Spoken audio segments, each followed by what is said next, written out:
6 जून 1674ला रायगडावर छत्रपती शिवाजी महाराजांचा राज्याभिषेक झाला. पण एकट्याने स्वराज्य चालवणं हे खूप मोठं काम होतं. म्हणून त्यांनी अष्टप्रधान मंडळाची स्थापना केली. याच्यामध्ये सर्वात महत्त्वाचं पद होतं पंतप्रधान म्हणजेच पेशवा. हे होते मोरोपंत त्रिंबक पिंगळे. यांचं काम होतं छत्रपतींच्या गैरहजेरीत राज्याचं काम बघणं. त्यानंतर अमात्य म्हणजेच माजुमदार रामचंद्र अमात्य हे अर्थकारभार, महसूल आणि हिशोबाची तपासणी बघत. सचिव होते अण्णाजी दत्तो. ते स्वराज्याचा पत्रव्यवहार आणि सरकारी कागदपत्रे यांच्याकडे लक्ष देत. मंत्री होते दत्ताजी त्र्यंबक. त्यांचं काम होतं दरबारातील घडामोडी, इतिहास आणि नोंदी. स्वराज्याचे पहिले सेनापती होते नेताजी पालकर आणि त्यांच्यानंतरून सर्वात लोकप्रिय सेनापती हंबीरराव मोहिते झाले. त्यांचं काम होतं सर्व सैन्याकडे लक्ष देणे आणि युद्धाचं नियोजन करणे. सुमंत होते त्र्यंबक सोनदेव दाभाडे. त्यांची कामे होती परराष्ट्र धोरण आणि राजदूत.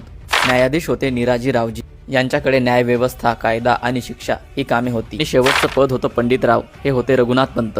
हे बघत धर्मकार